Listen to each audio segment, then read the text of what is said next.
Hey guys, it's Oluvids, and Xenoblade Chronicles 3 is right around the corner, so I figured now's a good time to start sharing my thoughts on the series. Currently, I've beaten Xenoblade Chronicles 1, Future Connected, and Torn to the Golden Country. In terms of Xenoblade 2, the base one, right now I'm in Chapter 7, and I'm currently doing a stream series if you'd like to join that adventure. But yeah, I'm getting pretty far into it. So the first part of this mini-series is going to be on the first game, which is Xenoblade Chronicles, or Xenoblade Chronicles 1, whichever you want to say. I'm going to be doing this non-spoiler because, let's be honest, most of you guys are Kingdom Hearts fans in terms of the people who watch my channel, and I'd like to get you guys interested without ruining the entire plot of the game. So, you know, whether you're a Xenoblade fan or not a Xenoblade fan, anyone can watch it, and you know, that's the way I want it. Hope you guys enjoy it. Leave a like and subscribe if you do, and let's get on to the video. Alright, so here we go. What do I think of Xenoblade 1? Well, I gotta say, it's one of the most unique games I've ever played, and it stands out amongst all other RPGs out there. I mean, the characters in this world literally live on dead titans. The general premise is that there's Bionis, which has biological life, and the Mechonis, which has mechanical robots called Mechon. These guys, for whatever reason, are in an all-out war, and you play as a guy named Shulk, who goes on a journey not to save the world, but to kill every last Mechon. That's one of the things I like about this game right from the beginning. This journey is pretty different from other RPGs. It's not really a race against the clock to save the world or fulfilling some sort of destiny. The characters in the story honestly didn't even need to leave their hometown, but they wanted to, and it makes the events of the game so much more personal to the cast. They're also very focused and active with that goal, so there won't be much filler in the middle of this plot.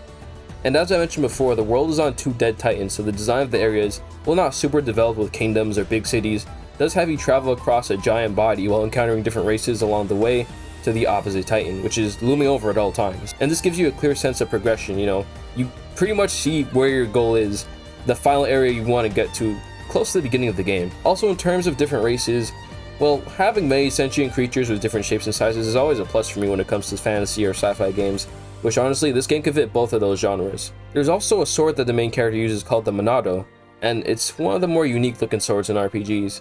I like red, so there's that, but it also has a sleek design, as well as opening up to reveal a laser blade. There's more cool things about it, but honestly, even the base concept itself is cool. Though if you've played Smash Bros, you have an idea on what those other powers are. Also, let me talk about the main character Shulk for a second. I just want to show a quick, out-of-context clip with his voice acting / charisma. The men you lost, I can tell they were dear to you.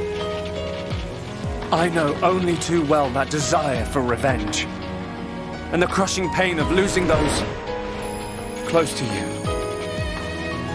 I can't stand by and let another person experience what I have. This monster is going down!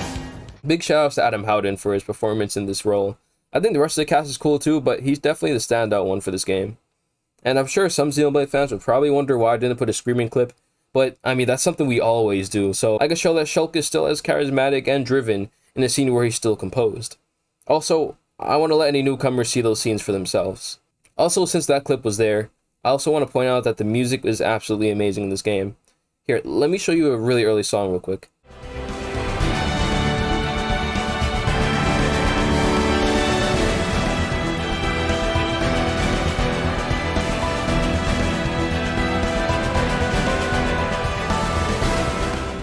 In this game, there's a good mix of typical orchestral tracks as well as insanely cool rock songs for the more intense moments.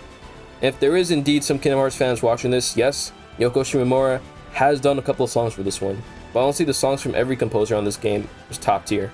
Now, the final thing I gotta gush about is the gameplay. I mean, what good is a game if it's boring to play, you know? Well, luckily, nah, this game is just as cool as other RPGs, while also being very different from them. If you ever played an MMO, then you'll feel right at home, but if not, then you'll be getting an experience you haven't gotten from a typical turn-based or action game. It's more of a real-time, command-based game, so you still have options on the menu and all that.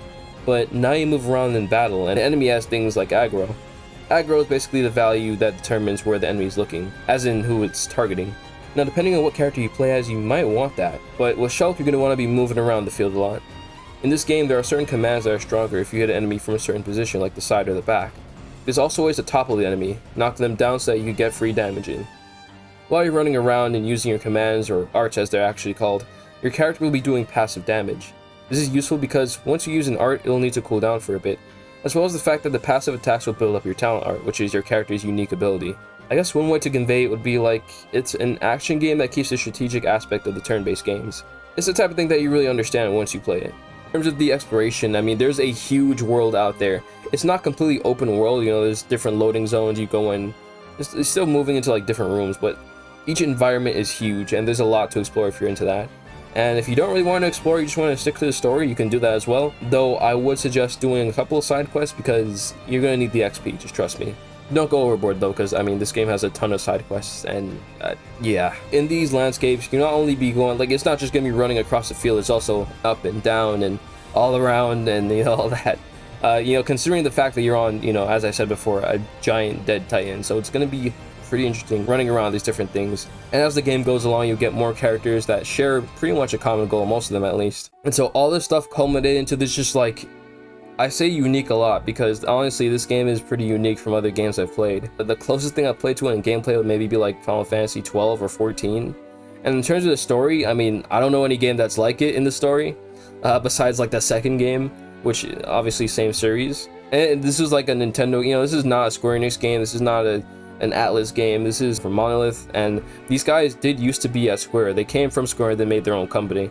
So, I mean, there's going to be a top tier thing. If anyone knows Xenogears, if you happen to be a fan of that, they went on to go make this series. And these games are typically like 50, 60-ish hours. If you're not really doing all the quests, you're just trying to mainly do the story and a couple of quests.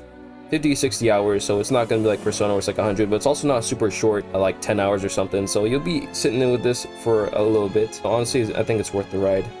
So that's my thoughts on Xenoblade Chronicles 1, pretty much why I like it and why I think it's cool. And if you guys would also like to say why you like the game and all that, I'd be happy to hear your thoughts. Or why you don't like the game, you know, either way is fine. Anyway, I hope you guys enjoyed, and if you want to see me play Xenoblade Chronicles 2, I'm doing it on twitch.tv/Oluvids, and I stream on Tuesday to Thursday. Tuesday and Thursday I want to do my single player game, so those are going to be the days I play Xenoblade.